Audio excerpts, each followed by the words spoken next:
Yesterday, Bilawal Bhutto Zardari said that he doesn't support the protests taking place in Azad Kashmir and that he wants the protests to end. He also said that political leaders and stakeholders should come together and resolve the issue through dialogue, and that he does not want to see Azad Kashmir becoming another conflict zone just like Indian occupied Kashmir definitely.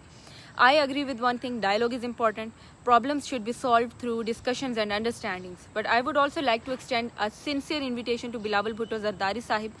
Sir, I request you to visit Azad Kashmir just once. Not the cities, not the official meetings. Just come and see the remote and neglected areas.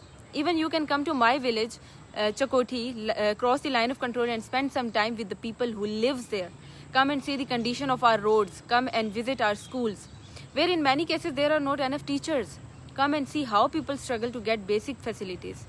Even in some areas, people have to travel long distances just to bring drinking water. Electricity outages can last for days and even sometimes even longer. People file complaints, but often they feel that nobody is listening. Visit the healthcare facilities. In many places, people do not have easy access to hospitals, medicines, or emergency healthcare. These are not luxuries, these are basic necessities of life. I would also like to extend the same invitation to the Prime Minister of Azad Kashmir, Faisal Mumtaz Rathore Sahib. I would be honored to host both of you. Please come and see these areas with your own eyes. The conditions in my village are difficult, and there may be many other places facing even greater challenges. That is why I humbly request to visit our people, listen to them and understand their daily struggles.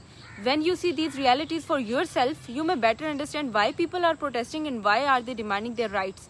Most people are not asking for anything extraordinary. They are asking for better roads, quality education, reliable electricity, clean drinking water, healthcare and basic services that every citizen deserves. My request is simple, come and see, come and listen, come and understand. I hope our leaders will hear these voices, visit these communities and respond with positive action, because the people of Kashmir deserves to be heard and their concerns deserves serious attention.